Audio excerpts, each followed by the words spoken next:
네, 다시 새 동영상으로 만나게 되었네요. 자, 저희 지금 하고 있는 게 건축법이죠. 지금 현재 우리가 해야 될 거는 제일 중요하다고 하는 5장의 내용입니다. 요거 머릿속에 한번 다시 정리해 보도록 하겠습니다. 1장, 2장, 3장, 4장, 5장, 1장 중요하다, 6장, 7장이 상대적으로 문제가 좀 많이 나왔다. 8장, 9장, 10장 이렇게 정리했지요. 넘어가겠습니다. 자, 계속 반복되지만 5장은 출제 빈도도 높고 실무에서의 중요도도 높다. 그래서 저희가 5에 1 했었고 5에 2가 5장 중에서도 제일 중요해서 지금 몇 개 동영상으로 나눠서 진행하고 있고요. 본 동영상도 이 5에 2의 내용에 포함되어 있습니다.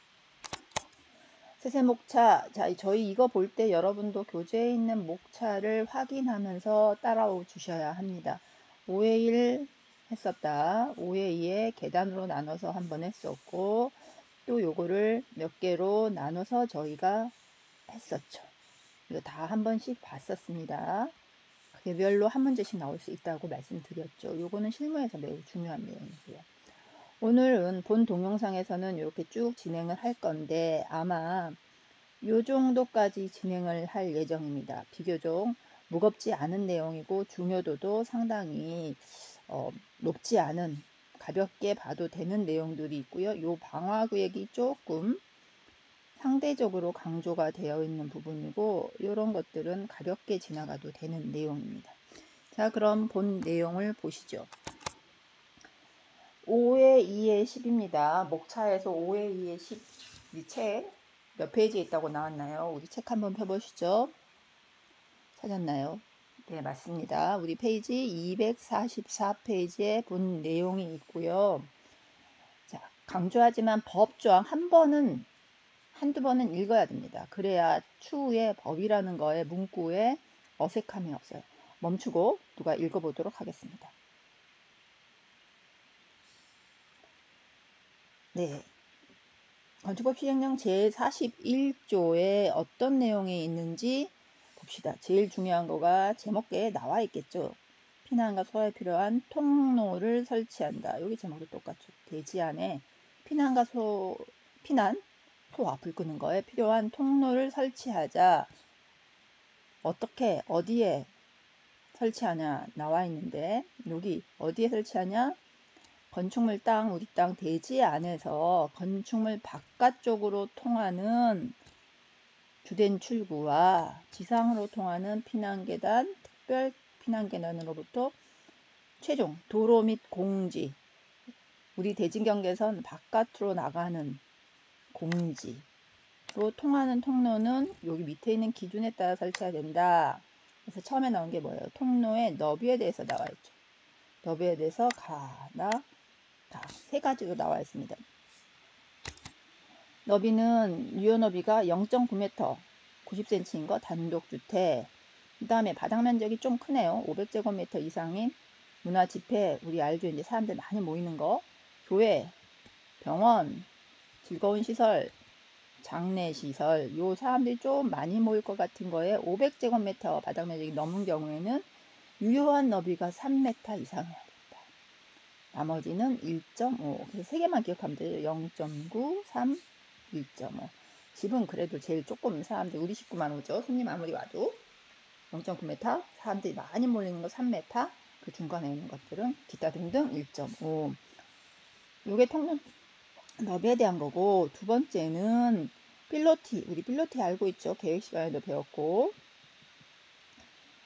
통로의 길이가 2m 이상인 경우에는 통로를 보호할 수 있는 뭔가를 설치하거나 통로에 단차를 둔다. 그러니까 과거에 필로틴에 주차 같은 걸 막 해놨더니 사람들이 피난할 곳이 없더라는 거예요. 뭘 쌓아놓기도 하고 차가 막히도 있고. 그래서 자동차들이 들어갈 수 없게 말뚝이나 뭔가의 보호 시설을 두어야 된다. 최근 지어지는 건물들 보면은 이런 것들이 있을 겁니다. 무심코 넘어가지 말고 보시면 요거 그때 필로티 안에 우리 피난할 수 있게 하는 통로구나. 단차가 있어요. 단차 이렇게. 그래서 여기 차가 다니더라도 사람은 걸어 다니는데 지장이 없도록. 사람 같나요? 자, 또 하나 추가가 되어 있는 거예요.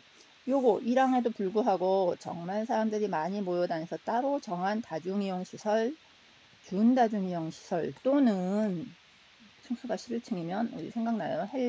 헬리포터 돼야 되는 헬기. 11층 이상의 건축물이 되는 데는 자, 소방기본법 따른 소방자동차에 접근이 가능한 통로를 설치해야 된다. 우리 가끔 큰 건물들 가보면 소방차 전용 하고 밑에 써놓은 거 있죠. 이런 것들입니다. 예외 조건은 뭐 가능하다 그러면 오케이다. 그런 이야기죠. 이게 원법에 있는 내용이고요. 저희가 정리한 거, 쉽게 정리한 거 0.9, 아까 설명했죠. 3m, 1.5m. 그 다음에 요게 필로티인데 통로의 길이가 2m 이상인 경우는 이런 거 해야 된다. 우리 핵심 내용이 정리 책 같이 봐야 돼요. 나중에 책 보는 게 더 쉬울 수 있어요. 요약만 딱딱 찾아볼 수 있으니까 동영상 보는 것보다 244페이지에 같은 표가 있습니다. 파악해 놓으셨고요. 그 다음 이어서 페이지 245페이지에 있는 내용입니다. 소방차 접근이 가능한 통로의 설치, 아까 원법에 있던 거를 이렇게 예외까지 정리해 놨네요. 사람들이 엄청 많이 모인다. 많은 사람들이 이용하는 거를 특별히 지정한 다중이용 건축물 준다중 또는 높이가 높아서 소방차 접근이 어렵다. 화재 위험이 있다라는 거 11층 이상인 경우에는 설치를 해야 되는데 대지 안에 위 대상 모든 건축물 요거 뭐와 소방 자동차에 접근이 가능해야 된다. 근데 그렇게 했는데 예외는 뭐냐? 굳이 도로 통로 대지 안에 없어도 옆에 공지가 있어서 나 가능해요. 그럼 당연히 안 해도 되죠. 뭐 상식적인 이야기입니다. 자, 5회 2회 11 피난 규정의 적용예 요거 그냥 가볍게 읽고 넘어가도 됩니다. 이것도 누가 한번 멈추고 읽어보도록 하겠습니다. 그렇죠. 건축물의 창문, 뭐 이런 개구부가 없는 내화 구조의 바닥 또는 벽으로 구획되어 있는 경우에는 그 구획된 각 부분을 각각 별개의 건축물로 보아 34조부터 41조까지를 적용한다. 무슨 말이냐면 피난에 관한 법을 적용할 때 내화 구조 완벽하게 밑에 그림 있네요. 창문도 없고 완벽하게 내화 구조로 본다면 얘는 이런 피난에 관련된 각종 법을 할 때 붙어있지만 건물 하나로 따로 보고 법 적용을 한다. 이게 요거를 예를 들어서 하나의 건축물 보면은 바닥 면적이 1500제곱미터지만 피난에 관련된 뭔가 법을 적용할 때는 얘는 800제곱미터짜리 하나, 얘는 700짜리 하나로 해서 요 밑에 직통계단, 피난 이런 것들을 각각 계산한다. 단 조건이 뭐예요? 이게 불에 완벽하게 차단이 되고 안전하고 버틸 수 있다라고 하는 창문도 없는 내화 구조일 경우다. 오케이. 네, 그렇게 넘어가겠습니다. 금방 넘어가죠? 우리 5회, 2회, 12 방화구역의 설치 요건 조금 중요합니다. 실무에서도 중요합니다. 우리 실무에 나가보게 되면 화재, 불 나는 거 되게 어렵고요. 소방서 점검 받는 거 어렵습니다. 요거 좀 한번 또 멈추고 누가 읽어보도록 하겠습니다. 잠시 멈출게요. 자, 됐었지요. 저희 방화구역이라는 거는 여기 용어의 정의가 있습니다. 방화구역을 뭐라고 한다? 여기 이하 방화구역이라고 한다. 요거 읽었죠? 자, 방화구역은 뭐냐? 주요 구조부가 내화 구조 또는 불연되는 건축물로서 연면적 1000제곱미터를 넘는 것은 기준에 따라 여기 내화 구조로 된 바닥, 벽, 자동 방화 셔터 및 각종 방향으로 구획된 거 여기까지가 방화 구획입니다. 내화 구조로 된 바닥, 벽하고 자동 셔터 및 각종 방화문으로 구획된 게 방화구역이다. 자, 그럼 조건 다시 앞에서 보면은 우리는 건축물이 연면적 1000제곱미터마다 방화구역을 지정해야 된다. 요게 키예요. 대한민국의 법을 보면 방화에 대해서는 기본 단위가 1000제곱미터다. 이거 기억하시기 바랍니다. 그 다음에 이제 이거는 앞에서 이렇게 했으나 문제가 없을 경우에 완화 적용할 수 있다 해서 완화하는 경우 그 내용에 대해서 제가 이게 너무 많이 내려가서 한꺼번에 썼어요. 1, 2, 3, 4, 5, 6.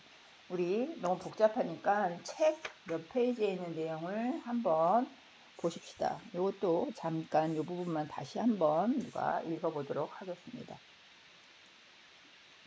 잠깐 멈추고 읽어보세요.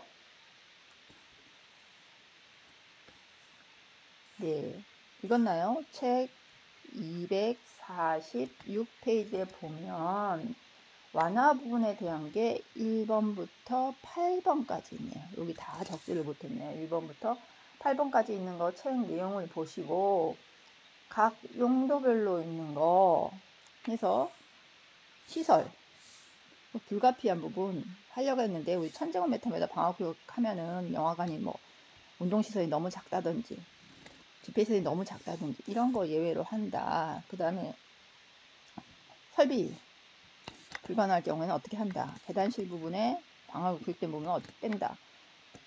최상층, 복층, 주차장, 군사시설 쭉 보면 어디까지 갔나요? 예, 됐네요. 다른 거 방화구역. 일단 7번, 8번 여기 숨어 있네요. 7번 단독주택, 8번 이렇게 되어 있습니다. 그래서 이 내용 한번 보시고 이것도 최근에 나와 있는 법이니까 우리 책에 보면은 이 내용이 19년도에 새로 만들어졌어요. 그러니까 그 내용을 다시 한번 보고 넘어가기 바랍니다. 자, 그렇게 해서 가장 기본이 되는 거 실무에서 봐야 되는 거는 방화구역의 정의다. 요 앞에 기준에 따라 내화 구조된 바닥, 벽, 셔터, 각종방어로 구역된 거. 그 다음에 이거 기본 원칙 이외에 빼고 연면적 1000제곱미터를 넘는 것. 요 내용을 보시면 아주 기본의 기본인 내용입니다. 보시면 되고요. 그 다음에 완화 구정에 대해서 아까 있었는데 문화 작업 저희가 조금 정리를 해봤어요. 계단, 피난층, 공동주택, 주차장. 그 다음에 7번에 요거 식물 군사시설 뭐 요런 거에 대한 거고, 그 다음에 저희 책에 있는 거 중에 8번 부분이 정리가 빠져 있네요. 8번은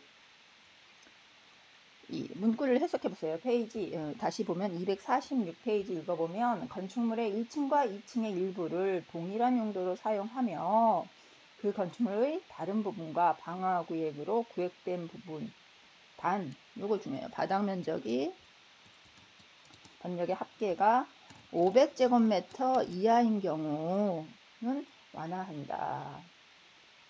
요 8번 부분은 책 246쪽에 있는 내용을 추가로 확인해 주시기 바랍니다.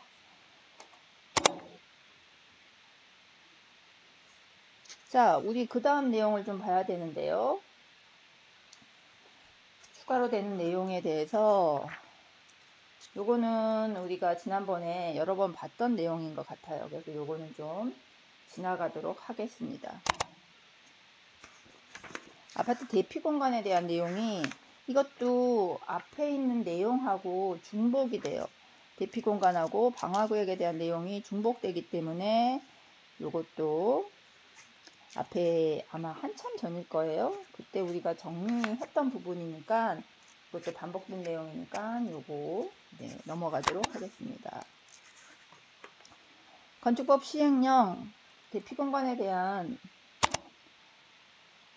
내용 빼고 우리 그 앞에 있는 내용을 근거로 요거 한번 볼까요? 방화구역은 각 기준이 나와 있습니다. 방화구역에 해야 되는 기준에 대해서 나와 있는데요. 이 내용 우리 책에도 같이 있죠. 앞에도 계속 같은 내용이 반복되어 있어서요. 제가 패스한 내용이고, 이 앞에 패스한 내용들은 지금 페이지 200 정리한 내용들이 쭉 있는데, 정리하는 거는 251페이지부터 쭉 아파트 대피 공간에 대한 내용이 쭉 나와 있습니다. 그래서 방화구역에 대한 기준에 대해서 조금 다시 봅시다. 요거는 좀 봐줘야 될 것 같아요. 여기 제가 앞단에 이야기했던 거, 우리나라의 방화구역의 기준은 바닥 면적이 1000제곱미터다. 그래서 요게 계속 중요하다라고 이야기했죠. 1번 봅시다. 어떤 경우 해야 되냐? 10층 이하의 층은 바닥 면적 1000제곱미터. 이게 원칙이고요. 1000제곱미터 구획할 것. 그 다음에 2번. 매 층마다 구획할 걸. 이거를 실무에서는 층간 방화구획이라는 용어를 종종 쓰기도 합니다. 층마다 방화를 해야 된다. 그래서 층간 방화구획으로 한다. 자, 지금 제가 원칙만 이야기하고 있고요. 3번은 뭐냐면 11층 이상의 층. 세 가지로 나눠야 됩니다. 뒤에 정리가 다시 되겠지만 10층, 11층 있으면 11층 이상인 경우와 10층까지는 다르다. 10층까지는 일반적으로 1000제곱미터마다 하고 11층은 200제곱미터마다 한다. 그리고 각 층은 여기 1, 2, 3, 4, 5, 6, 7 각 층간은 사실은 피난층 있는 부분 빼놓고는 층간으로 방화구획을 해야 된다.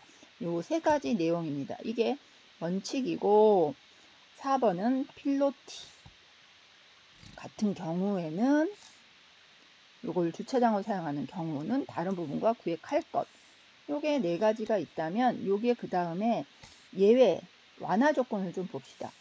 10층은 1000제곱미터인데 자동식 소화설비 조금 좋은 거, 좀 비싼 걸 할 경우에는 곱하기 3배 3000까지 바닥면은 3000까지 완화시켜서 방화구획을 해도 되고 매 층마다의 구획 중에 완화는 지하 1층으로 1층에서 지상 1층까지 직접 연결하는 경사로 보이는 제외한다. 아까 제가 여기 살짝 뺐는데 지상에 5개 이렇게 나무도 있고 산소가 공급되는 거에서 지하에서 이렇게 경사로가 연결되어 있는 부분만 예외로 한다.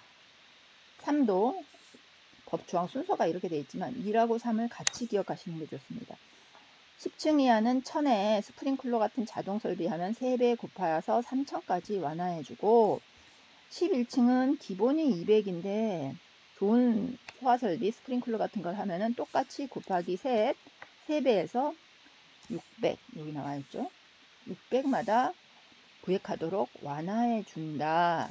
그 다음에 여기 다만은 이럴 때 불연제로가 되어 있는 거는 또 500제곱미터마다 로 완화해 준다. 뒤에 표로 다시 정리할까요? 그런데 이 불연제로 한 거에 자동 소화 설비를 하면 또 1500이네마다로 완화해 준다.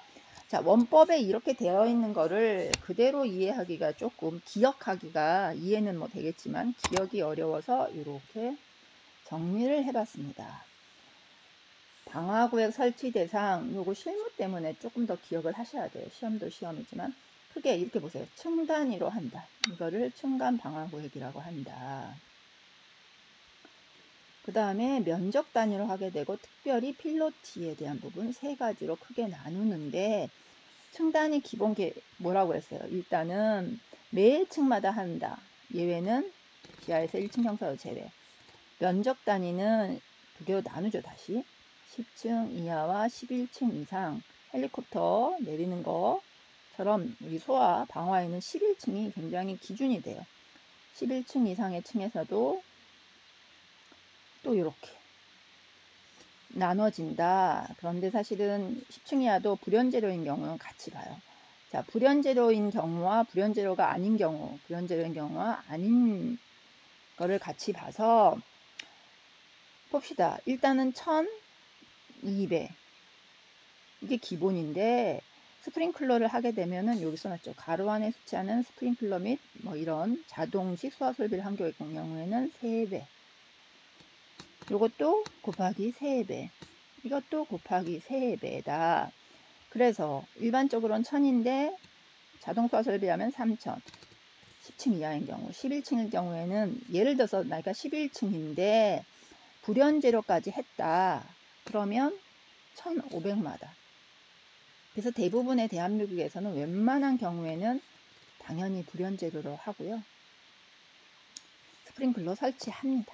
그래서 방화구역을 작게 나누는 것보다 넓게 나가는 게 유리해서 이런 조건이 있습니다. 정리한 내용이고 앞에는 원법의 내용을 한번 쭉 읽어본 사항입니다.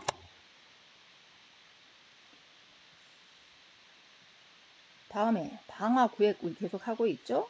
각 호 기준에 적합해야 된다 해서 기준에 대해서 나와 있죠. 이 기준은 조금 더 구체적인 시행 규칙에 대해서 나와 있는데 여기도 한번 누가 멈추고 읽어보도록 하겠습니다.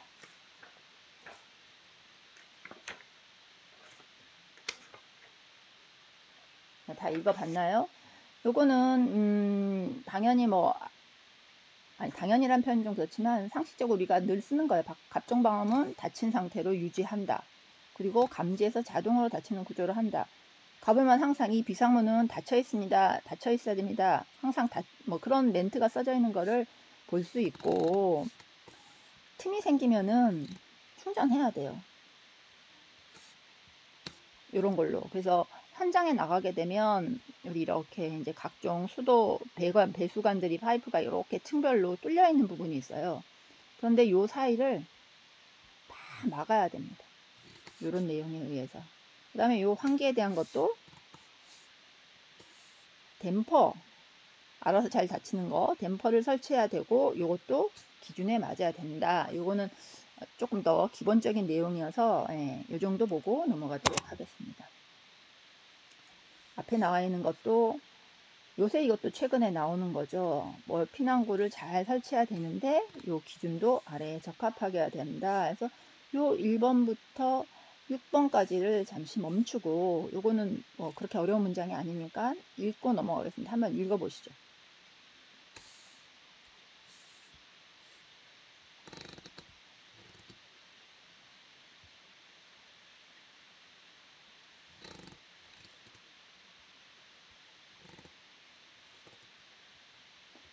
네, 하향식 피난구에 대한 규조가 이렇게 6가지 있었다.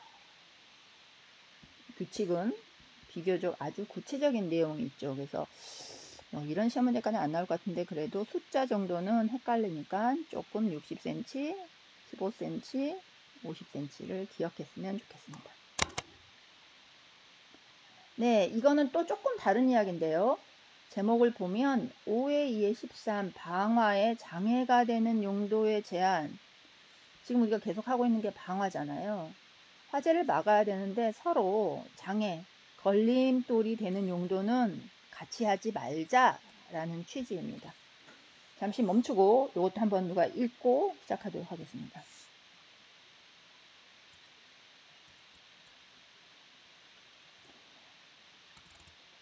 네, 원칙을 먼저 제가 앞에 제목에서 설명했던 것처럼 의료시설, 병원이에요. 환자들 많이 있는 거, 노유자 시설, 아동, 어린이, 아이들, 노인, 나이 드신 어르신들이 사는 거, 그거 하고 사람들이 많이 쉬고 있는 공동주택 또는 장례식장 또는 위락시설, 여기 그 다음에 이 시설들 잘 봅시다. 위험물 저장, 위험물을 처리한단 말이야. 위험물이 있단 말이야.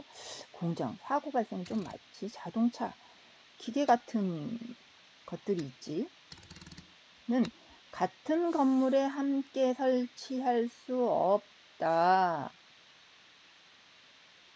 여기서 이렇게 구분을 하셔야 돼요. 다시 아픈 사람이 있거나 어린이나 어르신들이 있는 거, 사람들이 많이 쉬고 있는 집, 장례식장에 슬픔에 있는 사람들과 와 신난다 이거 재밌게 노는 시설, 위험물을 하고 있는 시설, 뭔가 공장에 기계가 많이 있는 거, 자동차도 뭔가 좀 공장에 뭐가 많이 있는 것들은 서로 이거는 너무 뭐라 그럴까 쉬어야 되는 사람들, 약한 사람들과 위험한 요소가 많은 거는 같은 건물에 짓지 말자. 같은 건축물에 함께 설치할 수 없다. 이게 원칙입니다.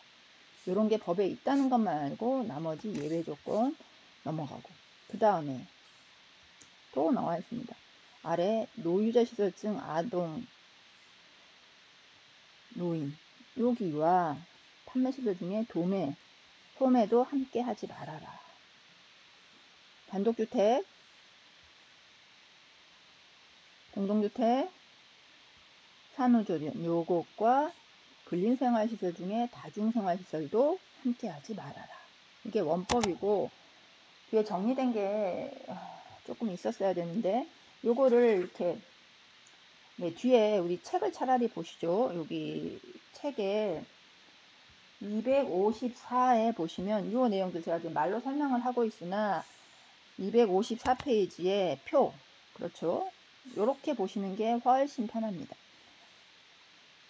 좀 보호가 필요한 사람들, 좀 위험한 시설들은 같이 하지 말자. 그래서 지금 조항이 다 각각 요 3개로 나눠져 있지만 요렇게 얘랑 얘랑 같이 쓰지 말아라. 얘랑 얘랑 같이 쓰지 말아라. 얘랑 얘랑 같이 쓰지 말아라.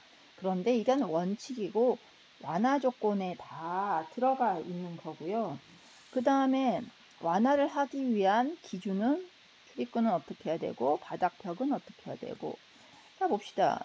30m 보행거리 30m 우리 보행거리 하면은 30m 50m 기본을 하고 중간에 공동시설 40m 75m 이거 지금 제가 말하는 게 뭔지 모르겠다는 친구들은 5장의 처음에 보행거리에 대한 거를 꼭 확인해 보도록 하세요. 출입구는 30m 이상으로 돼야 되고 내화구조 중요하고 수요기도부도 내화구조. 그 다음에 마감 재료는 불연이 제일 센 겁니다. 불연, 준불연, 난연으로 할 거. 복도 같은 경우에는 난연도 안 된다. 요 기준까지 요 내용이 우리 책에 쭉 나와 있고 요 앞에 있는 제가 안 읽고 넘어간 게 계속 길게 읽어서 요 내용입니다. 요 내용들을 지금 요 내용 앞에 요거 하나 2번 요 14조 2까지를 표로 정리한 게 요 내용들입니다. 그래서 원법은 한번 읽어보시고 시험을 위해서 정리할 때는 요 내용을 좀 보시는 게 좋을 것 같습니다. 자, 수고하셨고요. 이어서 다음 동영상에서 계속 진행하도록 하겠습니다.